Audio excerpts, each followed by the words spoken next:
Right,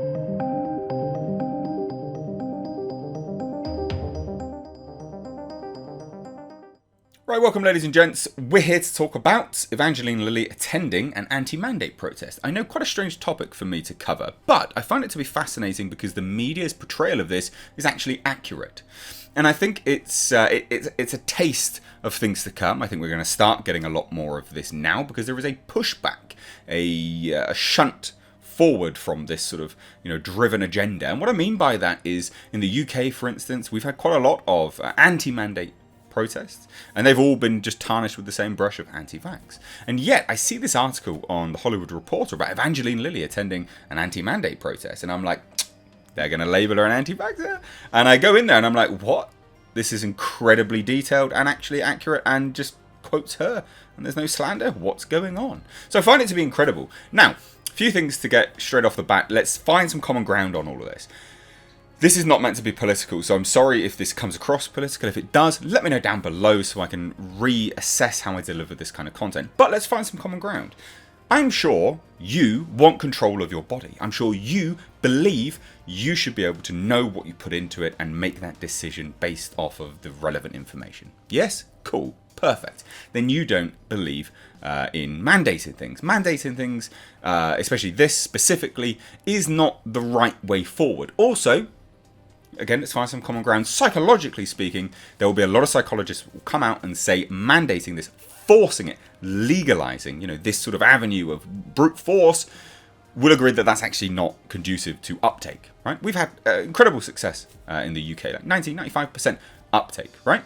And yet there's still this, there's this fringe part of society. Okay, fine, sure. We pay for our health service. These individuals should be allowed just to use it. We don't sit there and say, right, well, that obese individual over there is taking my tax, right? My tax and using the health service. So at that point, we should remove that from that individual because, we should force them on a diet, or you should remove the health service. It's just utterly moronic. Right? If you have a unified agreement on health service and you pay for it and you make that choice and that's the way forward, then it seems very, very strange that that's the singular item that you're gonna hinge your life on in terms of removal of the healthcare service from that individual because they chose not to do something. Right? That seems really, really strange. Where does that end? Right? We can all kind of agree with that, I'm sure. Now, you've probably seen it in your country where you live.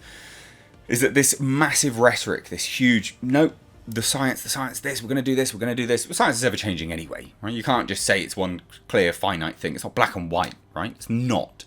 And you can see that, especially just on this particular topic from the 2 years that this has been going on for, because you can see the rhetoric at the start to what it is now. It has changed, and it has ebbed and flowed, and it has had peaks and it has troughs. So we can all agree on that anyway, I'm sure, hopefully. Otherwise, I don't know what to tell you. That's strange. So let's take a look at this. Because again, I saw this article and I was like, I'll be damned. This is going to be huge. She's going to be anti this, anti that. But no, it's accurate. And I'm at a loss. I don't understand. Not that I'm not happy about it. I think that's great that they are being accurate about it. But I'm still shocked that this is the rhetoric. And I think this comes from the fact that we are getting individuals in a higher position of, I guess, standing. They have platforms. They're able to talk out about this stuff a little bit more. Joe Bloggs down the street that attends an NHS anti-mandate rally in the UK gets labelled an anti-vaxxer. But Evangeline Lilly can't be labelled that because she has a platform by which she can debunk it straight away.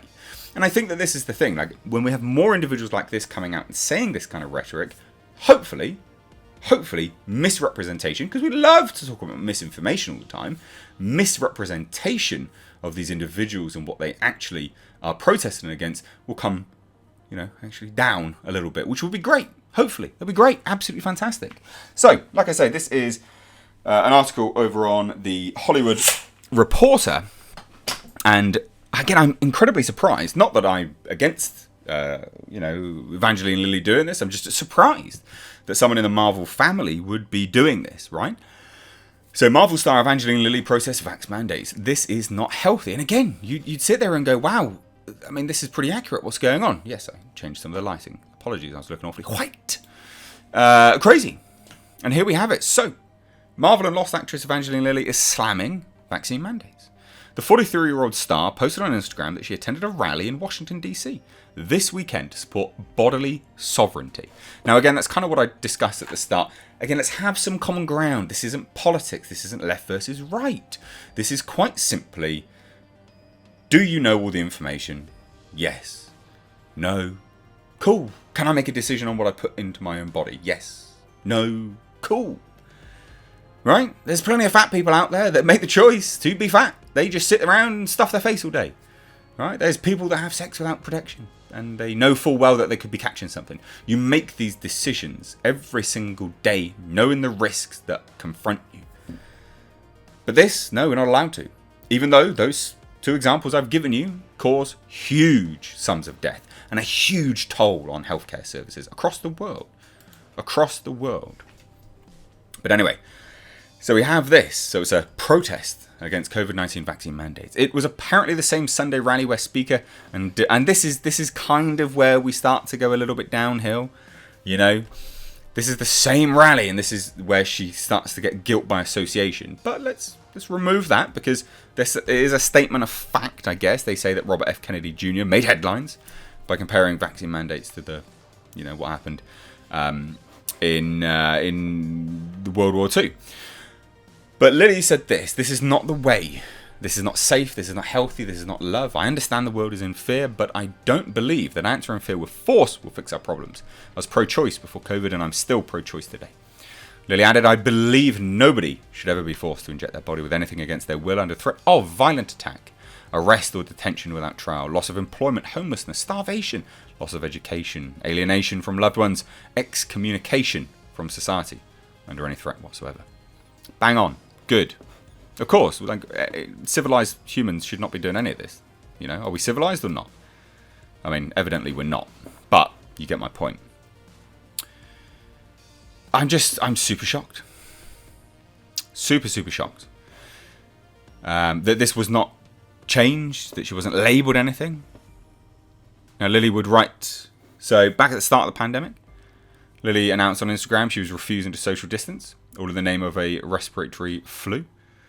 That caused some backlash. She later posted an apology. I want to offer my sincere and heartfelt apology for the insensitivity I showed in my previous post to the very real suffering and fear that has gripped the world through COVID-19. I thought I was infusing calm into the hysteria. I can see now that I was projecting my own fears into an already fearful and traumatic situation. So like I said, I'm just genuinely shocked that this has not been twisted or turned or reframed or, you know, changed, malice, etc., etc. I just find it to be incredible. And we're starting to see that sort of narrative change. You know, there is a political element behind it. Of course there is. You know, anyone that can't see the politics behind this is dumb. In terms of how people are using this for political gain, that's just a fact. Of course it is. So it's interesting. It's very, very interesting. But let me know what you guys think down below. I was genuinely shocked to see this, and I just thought I would address it. So let me know what you think down below. Again, this was not meant to be political. If you think it is, I'd love to hear why. And talking about these kind of things, current events, is not necessarily politics. Let's get that completely clear. I'm not talking about left versus right. That's not what I'm doing. I'm not saying one person's right or one person's wrong. But I am stating, you know, some sort of elements here. But anyway, let me know what you guys think down below. If you're new here, do hit subscribe. Cheers, guys. Take care.